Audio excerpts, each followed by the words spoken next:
É muito interessante quando uma obra busca uma abordagem completamente diferente da sua história e de seus personagens. No caso de hoje, vamos ver praticamente uma quebra de ritmo no meio da história de Bleach, e que para mim é uma das melhores coisas que Kubo já fez nessa obra.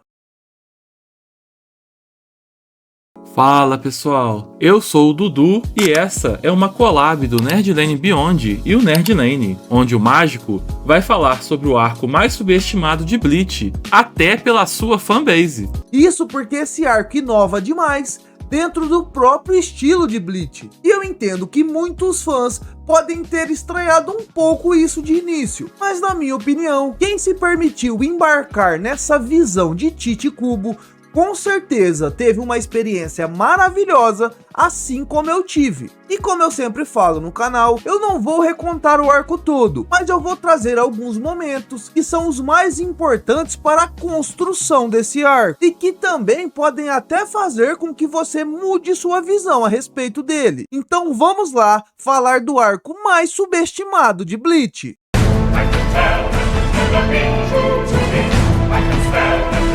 Eu realmente não entendo a fanbase de Bleach. Uma das coisas que eu mais escuto a respeito dessa obra, vindo dos seus fãs, é que Bleach é sobre autoconhecimento. E o que eu geralmente discordo frontalmente das pessoas. Já que eu acho que na grande maioria da obra isso existe, obviamente, mas é muito mais um pano de fundo pro restante do que acontece. E eu fico indignado ao saber que justamente o arco que é sobre autoconhecimento é um dos arcos mais preteridos pela própria fanbase. Isso porque basta você dar uma olhadinha rápida na internet e você vai ver que dificilmente o Fullbringer aparece no top 3 da galera. E é realmente bastante confuso, e alguns fãs achavam que era possível realmente tratar sobre autoconhecimento enquanto os personagens gritam Bankai e ficam batendo suas espadas. A parte da espada aí foi estranho.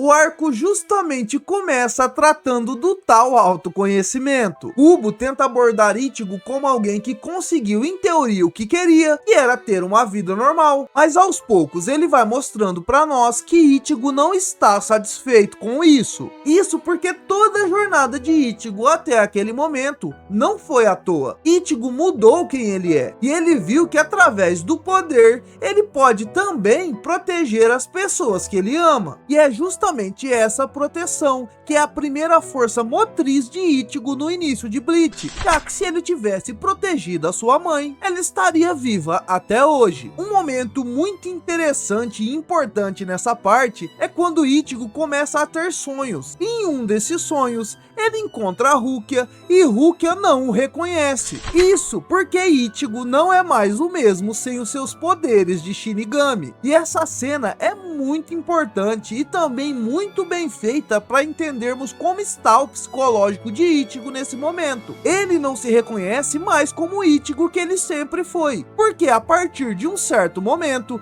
ser Shinigami também significa ser Ichigo. Há uma cena também onde Ichigo joga sua insígnia de Shinigami no rio. Isso porque ele está tentando se convencer que ele está feliz da forma que ele está e que ele não sente falta mais de ser um Shinigami. E tem outros momentos que vão mostrar isso pra gente no início do arco, que Ichigo está tentando se convencer que ele está satisfeito. E esse peso emocional de Ichigo é escalonado à 10ª potência quando os primeiros movimentos dos vilões começam a acontecer, e além de não se sentir mais o Ichigo de sempre, ele também começa a se sentir extremamente impotente. E Ichigo sempre foi o personagem que defendeu as pessoas. Essa é uma das principais características da personalidade de Ichigo. Ele não tem um objetivo tão claro quando a obra inicia, mas sabemos que ele quer defender as pessoas e principalmente seus amigos. E nesse momento, ele não tem mais condição de fazer isso. Essa abordagem inicial de Ichigo dentro desse arco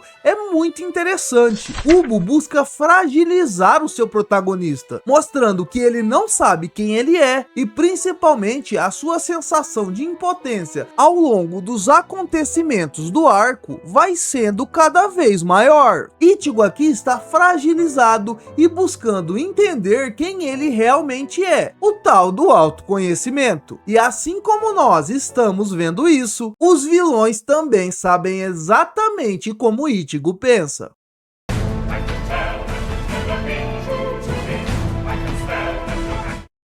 Bom, a partir de agora, se você não assistiu esse arco, é bom deixar claro que eu vou tratar ele com todos os spoilers revelados. Isso porque, para entendermos os vilões desse arco, é necessário entendermos os seus planos, já que na minha visão, eles não trazem nada demais para a obra, mas o plano que esses vilões executam é o grande charme desse arco. Então eu não conseguiria tratar da parte dos vilões e de seus planos sem trazer os spoilers que acontecem no final desse arco. Como eu disse, apesar da parte visual que Kubo sempre manda muito bem em Bleach, esses vilões não trazem nada de muito novo para a obra. Na verdade, o grande chamativo dos Fullbringers é o seu plano e a forma inteligente como eles vão executar cada passo do seu planejamento. E o plano dos vilões consiste basicamente em fazer com que Ichigo recupere seus poderes para que eles tomem os poderes de Ichigo de volta para eles. Porém, existem vários passos até chegar esse momento. E o primeiro é justamente o que eu disse lá atrás. Os vilões sabem como Ichigo está fragilizado. Ah, tô com depressão, hein? E mesmo que Ichigo ainda sinta falta de ser um Shinigami, só isso não é o suficiente para que ele lute para recuperar seus poderes. Então, os vilões precisam fazer com que Ichigo, de maneira forçada, sinta que ele precisa recuperar seus poderes. E como ele já estava se sentindo fragilizado, os vilões só precisavam de um empurrãozinho para que isso acontecesse. E como eu já disse na outra parte, esse empurrãozinho é justamente mexer com o senso de dever e proteção de Ichigo. Então, quando os vilões começam a rodear seus amigos e atacá-los, eles fazem com que Ichigo tenha que recuperar os seus poderes à força. E novamente, vemos uma trama onde o protagonista de Bleach está sendo manipulado a ser uma ferramenta para os vilões. Eu já fiz um vídeo que eu vou deixar passando aí em cima, falando exatamente sobre isso no arco Arrancar. E eu acho muito interessante como o Kubo gosta de colocar Ichigo nessa situação. Ele é extremamente poderoso, com o potencial de ser o mais poderoso, e ainda assim, em diversos momentos, ele é só uma ferramenta para os personagens daquele mundo. E o plano dos vilões é tão complexo e inteligente, e em certo momento, quando Ichigo está treinando o seu Fullbringer, eles criam uma situação de risco para Shed, fazem com que Ichigo fique sabendo disso, para que Ichigo consiga desenvolver melhor seu treinamento e seus poderes. Então, o plano deles é baseado totalmente na forma como Ichigo pensa. Eles sabem como fazer Ichigo chegar até onde eles precisam que Ichigo chegue. Outro ponto que vemos que é muito importante e interessante nesse arco é que eles também fazem com que Ichigo vai perdendo a sua confiança com Urahara. Tá me tirando? E na situação atual, poderia ser o único que conseguiria ajudar Ichigo. Só que como vamos descobrir lá na frente da história, tanto Urahara quanto o pai de Ichigo estão executando um plano. E como Ichigo está de fora desse plano, ele passa a desconfiar dos dois também. Urahara é um personagem cercado de mistérios. Até hoje, muita gente não sabe qual é o verdadeiro objetivo dele. E o pai de Ichigo escondeu seu passado por muitos anos, e muita coisa, como vamos ver lá na frente, ele ainda também não revelou para Ichigo. Então faz muito sentido que Ginjo utilize essas lacunas para plantar dúvidas na cabeça de Ichigo, já que ele não sabe em quem confiar nesse momento. Outro ponto importante é que, óbvio, Ichigo está pensando em proteger seus amigos e sua família, mas ele também, como vimos, quer voltar a ter seus poderes poderes, pois ele entendeu que ser Shinigami é parte de quem ele é, e até aquele momento, ele entende que a única opção e a sua melhor opção é confiar em Ginjo, recuperar os seus poderes e resolver a situação por ele mesmo, algo que é muito presente e importante na personalidade de Ichigo e que os vilões sabiam disso e souberam explorar muito bem. O Cubo transforma o Ichigo no protagonista corno, né? Ele é sempre o último a saber de tudo. O maior charme desse arco não são seus vilões, mas sim o seu plano. E é por isso que eu abordei muito mais o plano dos vilões do que realmente os vilões. E até mesmo na parte visual, que é onde eu acho que Kubo nunca erra, esses vilões não são nada icônicos. Muito pelo contrário, eles parecem ser bastante genéricos, até mesmo para Bleach, que tem design de personagens excelentes. Cara feia do caralho, parece um dinossauro. E como eu disse, o grande charme desse arco é o plano dos vilões, e não necessariamente os vilões. E eu acho que Kubo faz isso de maneira proposital. Assim como Ichigo é uma ferramenta para os vilões do arco Fullbringer são apenas uma ferramenta para Kubo contar sua história.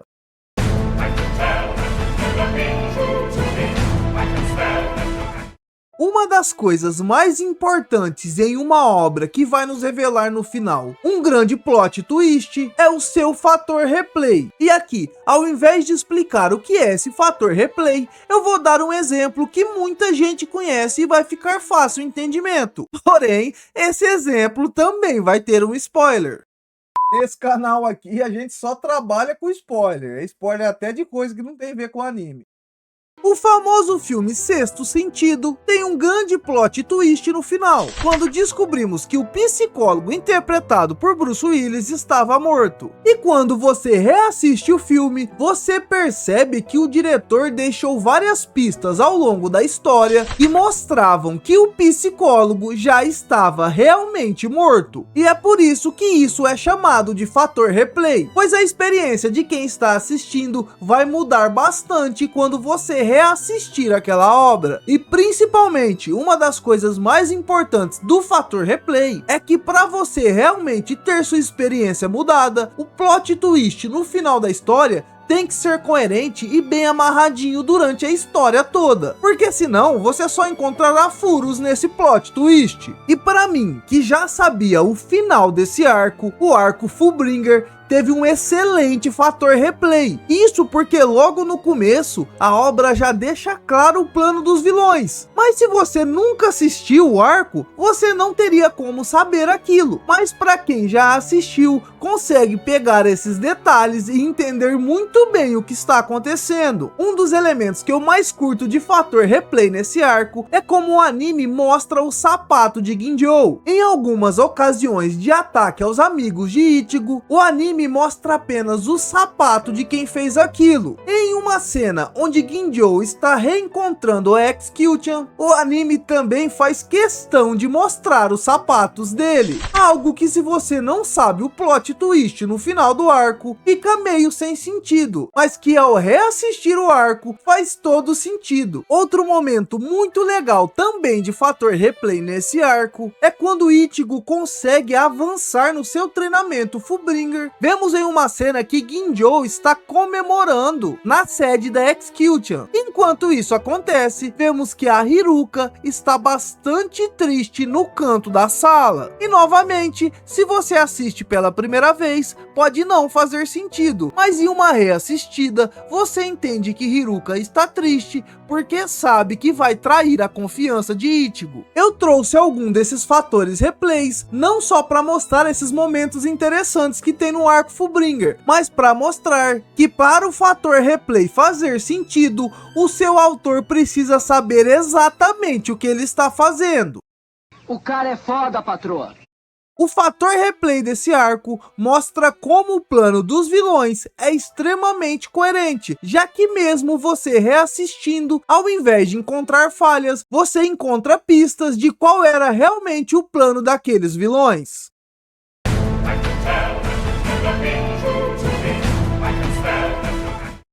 Eu acho todo o arco Fullbringer muito bom, com exceção de algumas coisas que eu vou falar lá na frente, mas esse início da parte final é excelente. Aqui descobrimos o poder de Tsukishima e vemos que ele tem um poder absurdo, já que ele consegue alterar as memórias das pessoas, se colocando em momentos importantes das vidas delas e se tornando também uma figura importante para aquelas pessoas. E é justamente por conta do poder dele que eu acho que o início dessa parte é tão absurdo de bom. Esse poder faz com que Ichigo fique completamente impotente, assim como ele já estava no começo do arco, já que agora, para seus amigos e familiares, Tsukishima é alguém tão importante para eles quanto Ichigo. E os vilões sabiam que Ichigo, com seu Fullbringer dominado, seria extremamente poderoso e precisavam de um plano de contenção. E justamente a família e os amigos de Ichigo, que o motivaram a recuperar seus poderes, agora são usados como escudo contra ele. E isso gera uma carga psicológica absurda em Ichigo. Você vê o protagonista, mesmo com seus poderes recuperados, sem saber o que caralhos ele teria que fazer. E após toda essa carga psicológica, descobrimos que na verdade o vilão desse arco sempre foi Ginjo. Então Ichigo é traído e tem os seus poderes roubados. E após isso, temos uma das cenas mais impactantes nesse arco. Ichigo, após ser traído, ser manipulado e ter seus poderes roubados, colapsa psicologicamente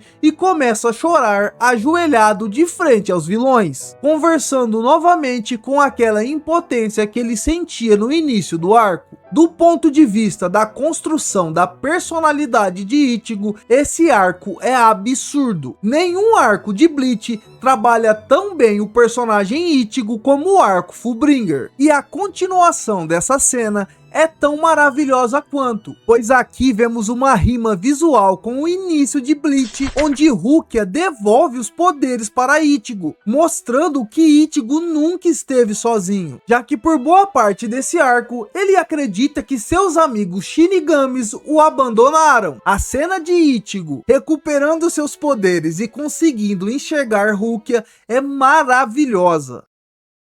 Não dá pra saber se ele não tava vendo a Rukia porque ele tava sem o poder ou porque ela é baixinha demais. E após recuperar seus poderes, eu realmente pensei, fecha a conta e passa a régua. É Getsuga na boca do Ginjo e vamos embora. Vai partir, vai que é sua, Tafarel! Partiu, bateu, acabou! Acabou! Acabou! É tetra! É tetra! Porém, infelizmente, não é isso que acontece. E aqui vamos ter algum dos piores momentos desse arco.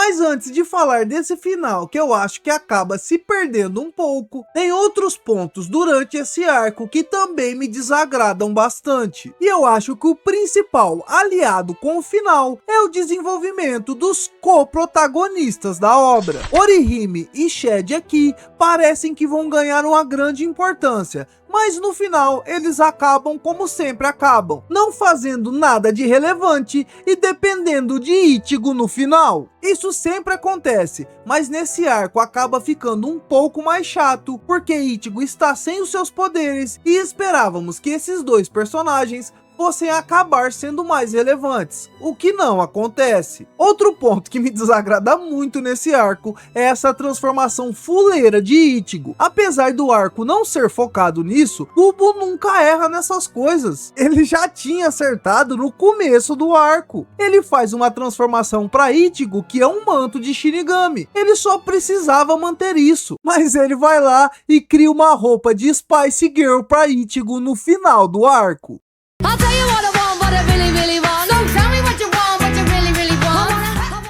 Mas para mim, o maior problema desse arco, sem sombra de dúvidas, é que ele deveria ter acabado 2 episódios antes. Isso porque as lutas entre os capitães e os Fullbringers não fazem sentido nenhum. Primeiro que, como vemos, os capitães são muito mais poderosos que eles. Mas o meu ponto principal aqui é que a inserção dessas lutas parece bastante forçada. E principalmente, elas aparecem para agradar aquelas pessoas que já não gostariam do arco de qualquer forma. Parece que alguém lá de dentro deve ter pensado que até aquele momento não tinha acontecido quase nenhuma luta e não tinha aparecido nenhum capitão. Então eles precisavam colocar esses personagens no final. Mas não ter aparecido capitães e não ter muitas lutas faz todo sentido dentro da proposta desse arco. E não se tratava de um arco de batalhas ou treinamento, mas sim um arco sobre o psicológico do seu protagonista Ichigo. Além de ser extremamente corrido, como eu disse, a aparição e as lutas dos capitães nessa parte é muito forçada. E como eu já havia dito, era para esse arco ter terminado com Getsuga na boca de Ginjo 2 episódios atrás. O Tsukushima lutar com o Byakuya é a maior piada desse arco. Eles devem ter sido separados na maternidade da Soul Society. Como já disse um grande filósofo uma vez... Tem omelete, ninguém faz. Ninguém faz ovos. E essa frase quer dizer que, apesar dos erros, eles não comprometem a experiência nesse arco, já que eu acredito que essa é uma ótima forma de trabalhar seu personagem principal. O arco Fullbringer é o arco que, como eu já disse, melhor trabalha o protagonista Ichigo. E diferente dos outros grandes vilões que são mais icônicos que os Fullbringers, Kubo consegue fazer com que o que seja icônico, na verdade, seja os planos dos vilões. Como eu já disse em outros vídeos de arcos, eu acho muito foda quando o autor consegue praticamente mudar o gênero da sua obra e trazer algo novo e muito coerente dentro daquele universo. Mas eu também vejo que foi justamente essa novidade que fez com que muitos fãs da obra subestimassem esse arco, já que assim como qualquer shonen, Bleach se tratava de treinamento, batalhas e etc. Ao contrário do que muito fã tenta dizer. E pra mim foi justamente a mudança de tom que fez com que muitos fãs virassem a cara pra esse arco. Mas no meu caso foi justamente o contrário. É justamente por se tratar de uma trama muito mais voltada para o psicológico do seu protagonista que eu considero esse arco o melhor arco de todos de Bleach.